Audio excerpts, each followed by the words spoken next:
Bom dia, boa tarde, boa noite, boa madrugada. Bem-vindos a Moscou, bem-vindos a um cacau, bem-vindos ao Botânica, esse bar super tranquilo, super legal, perto da Beloruska Station. Vai ser uma conversa complicada, porque tem alinhar uma série de assuntos extremamente sérios. E, bom, desde que eu voltei de Donetsk e do Donbass, é um frenesi absoluto. Tem muita coisa acontecendo ao mesmo tempo. Não só aqui, todas as reuniões que eu tenho tido em vários assuntos diversos, como, claro, no Big Picture. Ucrânia, Rússia, OTAN, Império. Tem assuntos que nós vamos...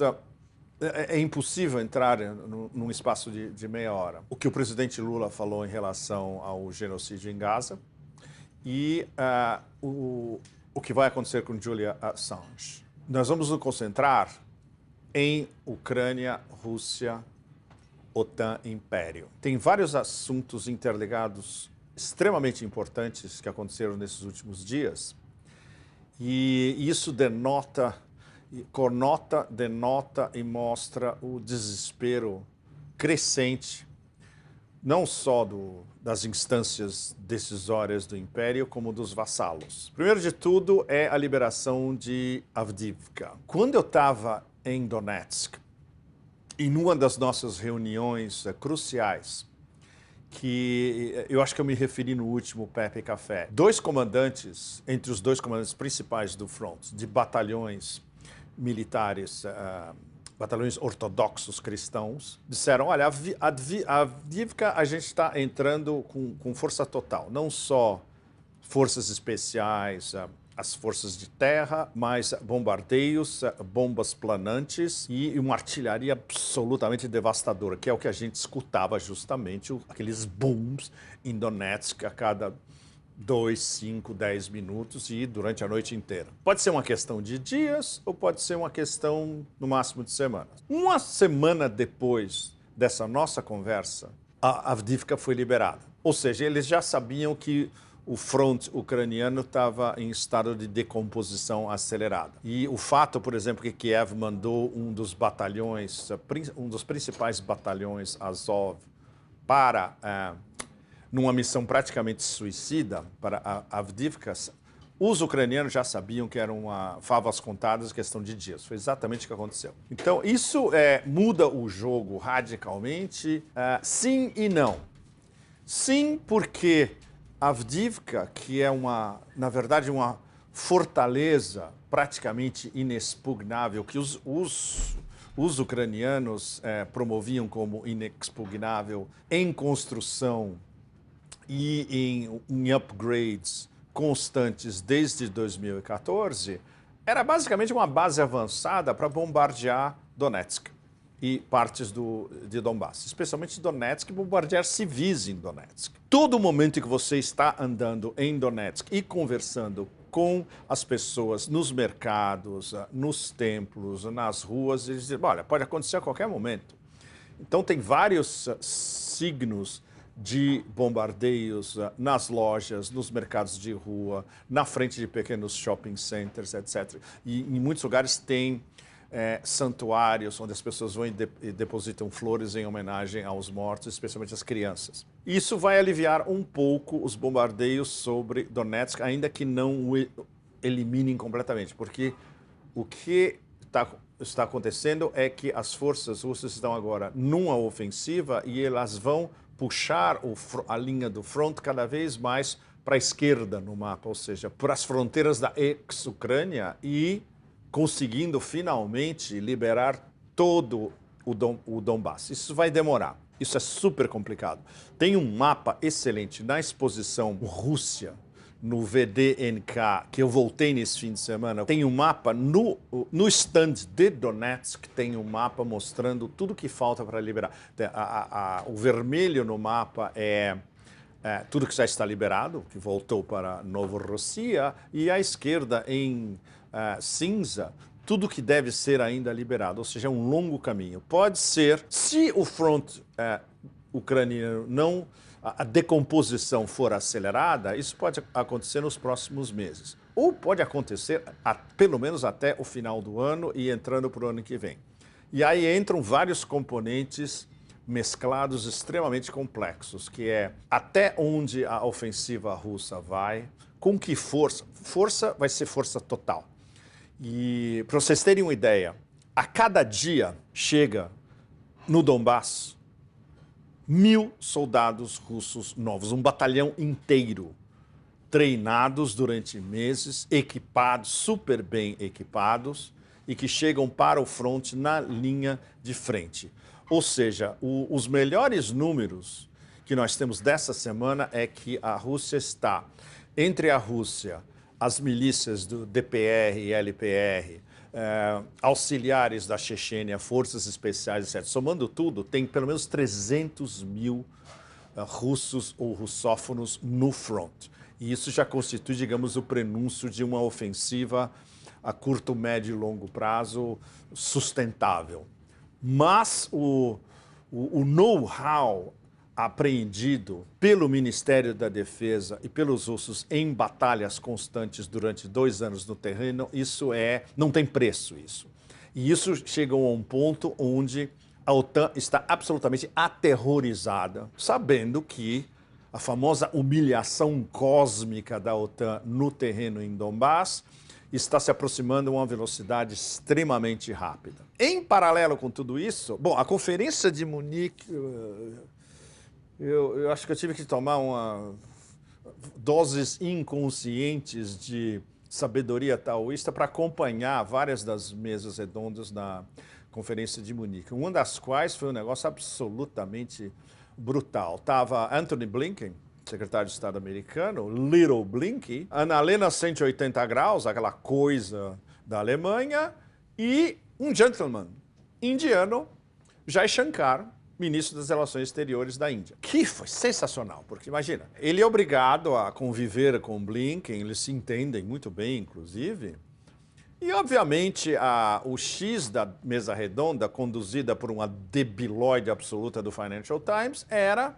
encurralar Jai Shankar, porque a Índia está lucrando extremamente, não só comprando energia da Rússia, como revendendo energia da Rússia e fazendo uma grana boa em cima disso para os europeus. E Jai Shankar, com a sua finesse extraordinária, é realmente um gentleman dizendo, puxa, vocês estão me subestimando, eu sou um cara muito inteligente, olha o que a gente está fazendo. Nós não temos ideologia, nós não somos contra, nós não somos binários. Você tem uma oportunidade que, do ponto de vista da energia que a gente precisa, está na frente.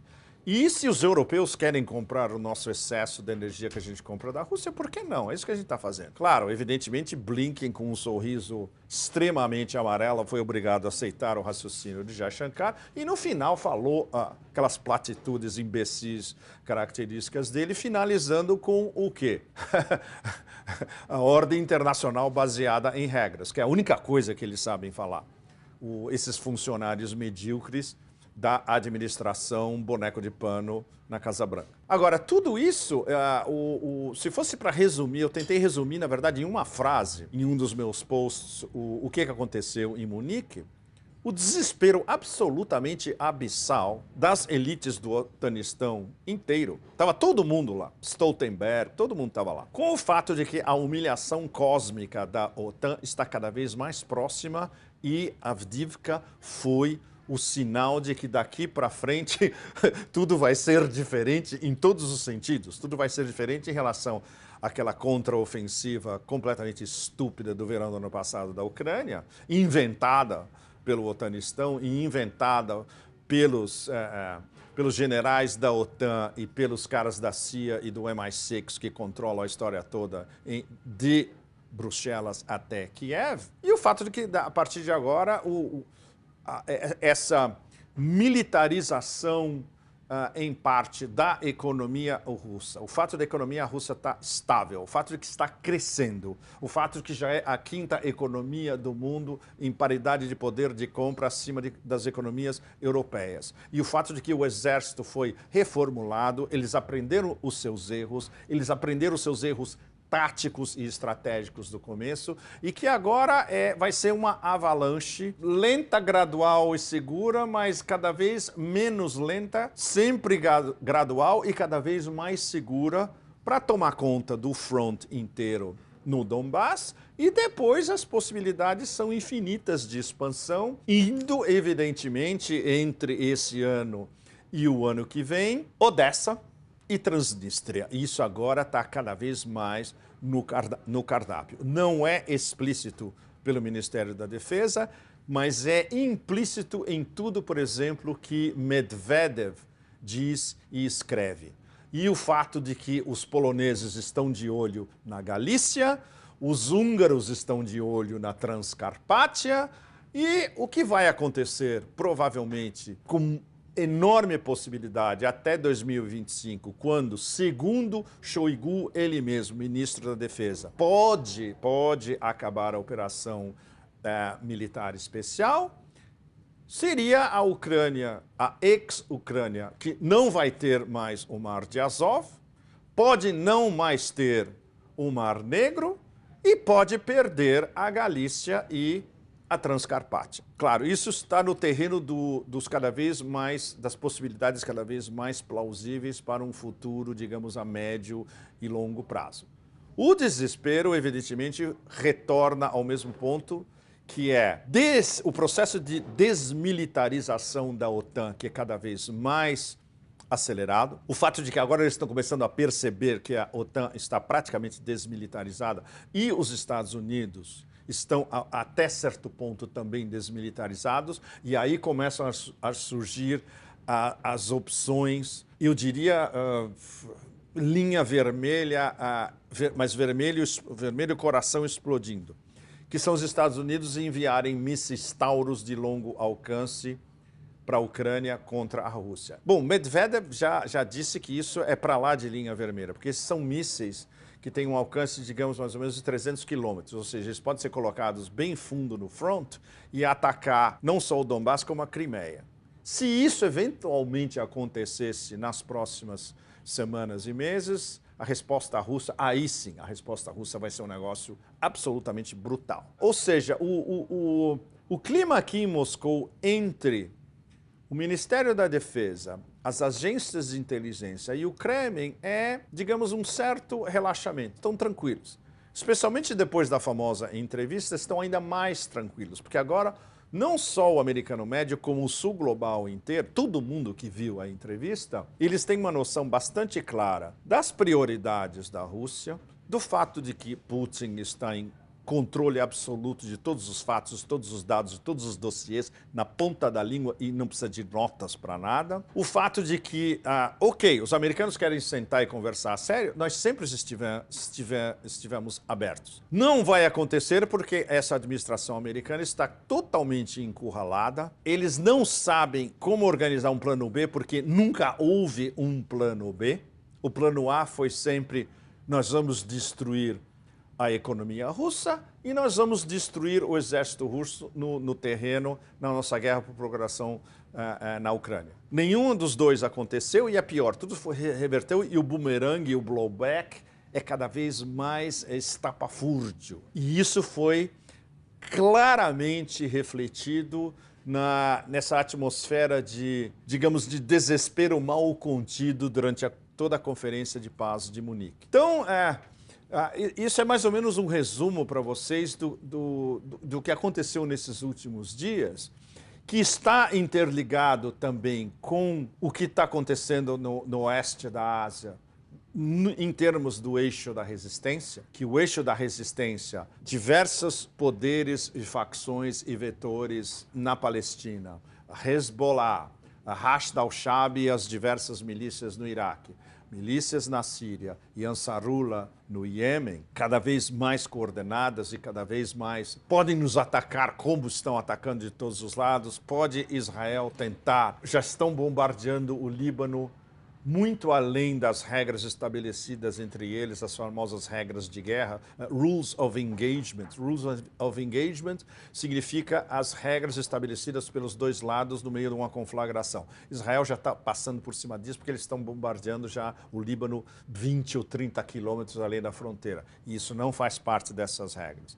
Então, é o desespero dessa atual administração mega-zionista em Israel. Isso indiretamente interligado com o fato de que o que o presidente Lula disse a respeito do genocídio, isso é uma opinião, na verdade, dos BRICS, não é apenas Lula persona, é da diplomacia brasileira e é dos BRICS. Lula jamais diria isso sem uma concertação inicial, especialmente com Rússia e China, mas incluindo o Irã também, os BRICS principais. E, evidentemente, Arábia Saudita e Emirados Árabes, Egito e Etiópia, membros dos BRICS, totalmente por trás do que Lula disse. Lula falou em nome de Lula, em nome da diplomacia brasileira e em nome dos BRICS 10.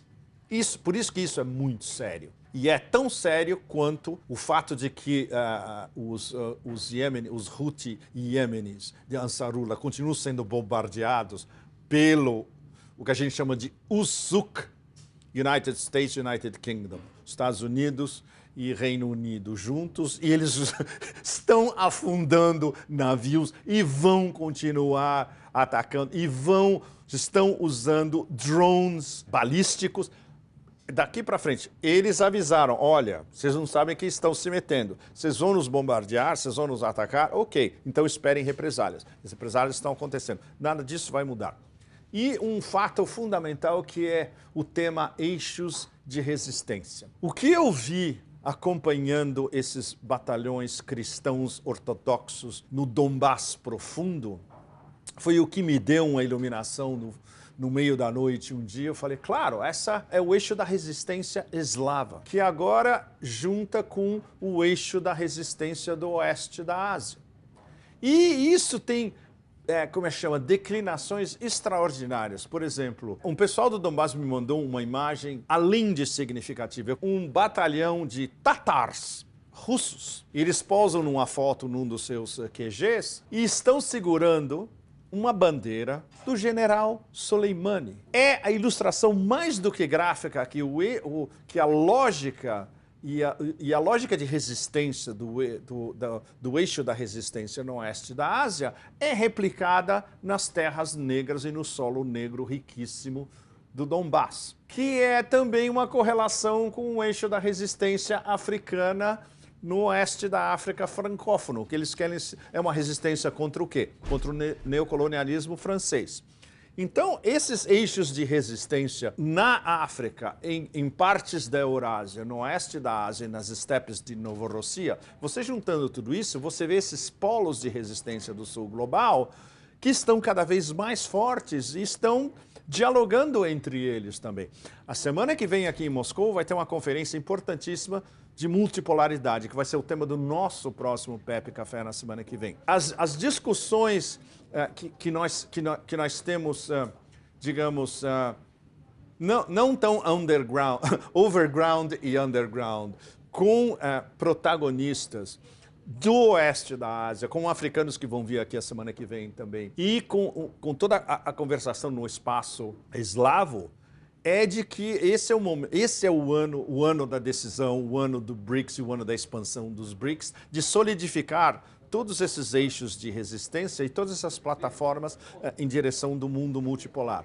Por isso que no meio, digamos, desse negrume espesso, que é quase uma transfiguração, o que você vê na terra negra riquíssima e no lamaçal negro em Novorossia, que é uma terra proletária, que é uma terra de trabalhadores, que é uma terra de resistência, que é uma terra que foi durante a resistência da Grande Guerra Patriótica e nesses últimos 10 anos, que a gente está completando agora de Maidan, isso está sendo entendido pelo Sul Global. E essas alianças e esses eixos de resistência, eles estão se desmultiplicando. A gente espera, por exemplo, tem um eixo de resistência na América Central, tem um eixo de resistência que pode pode se coordenar cada vez melhor na América do Sul inteira. Eu diria que isso é o nosso raio de esperança no momento de começar a tentar reverter essa lógica de guerra, de espoliação e de mentiras do império do caos. E nesse ano da decisão 2024, o ano da presidência dos BRICS pela Rússia, é que a gente pode, todos nós juntos, começar a virar esse paradigma de cabeça para baixo. O novo paradigma está surgindo e ele é absolutamente inexorável. Muito obrigado a vocês todos aqui do Botânica. Já é noite em Moscou. Até o próximo Pepe Café, que vai ser sobre o mundo multipolar convergindo aqui em Moscou. Obrigado a vocês todos. Tchau, tchau. E não esqueçam a velha história. Assinem o canal, vamos fazer esse canal se expandir cada vez mais. Já tem muita gente de olho, inclusive de quem não fala português que quer um canal como esse em diversas outras línguas. Ok, mas esse é o Pepe Café em português para o Brasil e para o mundo lusófono. Obrigado a vocês todos. Tchau, tchau.